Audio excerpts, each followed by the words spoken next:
think that if you look at those points that you just sort of discussed, number one is there's always a benefit to times like this. One of the benefits is if you take a step back and you look at your business down to every dollar, to every person, to every expense, times like this can actually make you more aware of things that you weren't paying attention to. Yeah, these are big aha moments. They are big aha moments. And what's great about that is that if you can become more efficient in all of these different areas right now to protect that cash flow or to clear up more cash flow, for example, to keep your marketing going, and to even though you know that marketing is not going to pay off at the level that it normally does right now, you're just staying in the game for when, you know, January comes around and that switch happens. Then when there's another bull run, you know, in your business, you actually end up being way more profitable in that next bull run because this moment in time forced you to actually look at the efficiencies, the inefficiencies, who's an A player, who's not an A player, and make your business stronger so that when that rush comes, you're in a significantly different position. Yeah, because you got leaner and you became hyper aware of what was going on in leaner times. Absolutely. Right. Give you a funny example, Aaron. I had a fraud issue on one of my bank accounts, my core operating bank account a few weeks back. So I had to, as soon as I called about it, they said, sorry, policies, we've got to shut the account down and issue you a new account number. You have to go into a branch. I'm like, oh, me and my big mouth, right? Because you know what that's like. Your operating bank account, how many vendors in subscriptions, in payments do you think are attached to a normal operating account in any given company, right? 20, 30, 50, 100, whatever, right?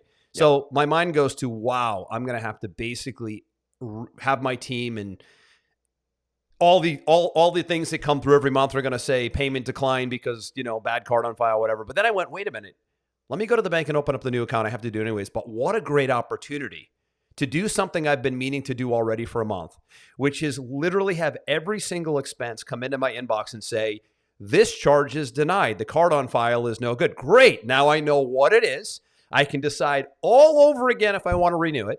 And then I can determine yes or no, move it to the side. I'm creating a spreadsheet and I can figure out what is all the stupid stuff I'm spending on that I don't need to.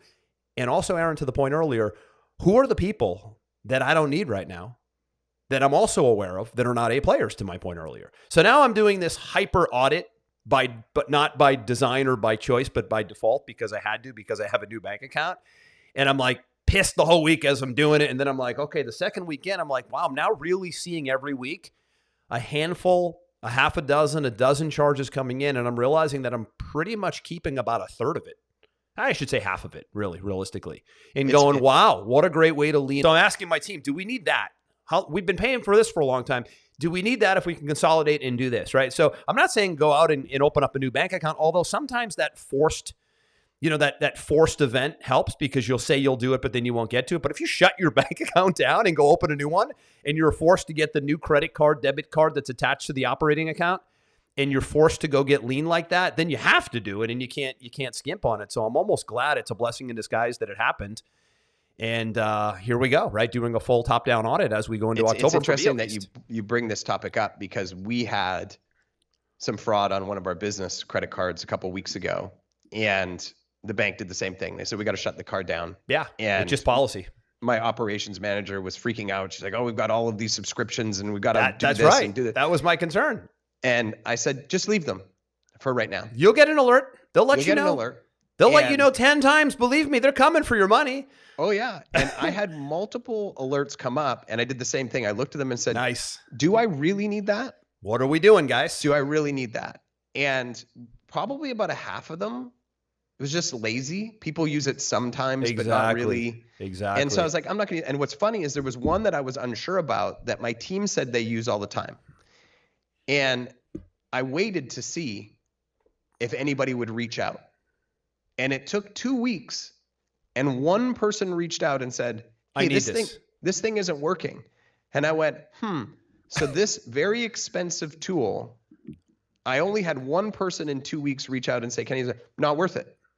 Absolutely. So, good move. I'm done. And it's interesting because one of my old partners that you actually know, he put it on his calendar on the 1st of every year to cancel all of his credit cards. Oh, he did the forced the cancellation by choice. cancellation by choice. I like it. Not by And default. I remember when he told me about it, I said, why do you do that? And he said, because there's so many little I love charges. that idea, man. I'm going to do it the beginning of the fourth quarter of here we are, right?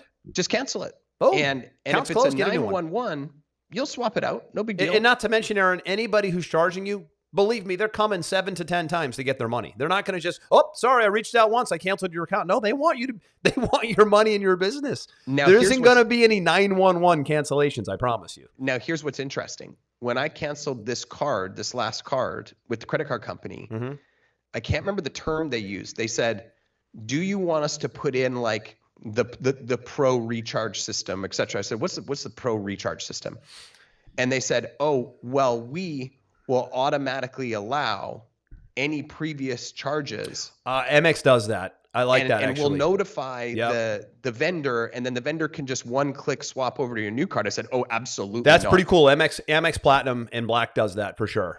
They'll give you a new account number, but they'll let you ride out any subscriptions if they verify them. It's like a personal verification thing. I said, absolutely not. You said no, right? Let them all reach out to me because I want to decide. I do not want any of your help.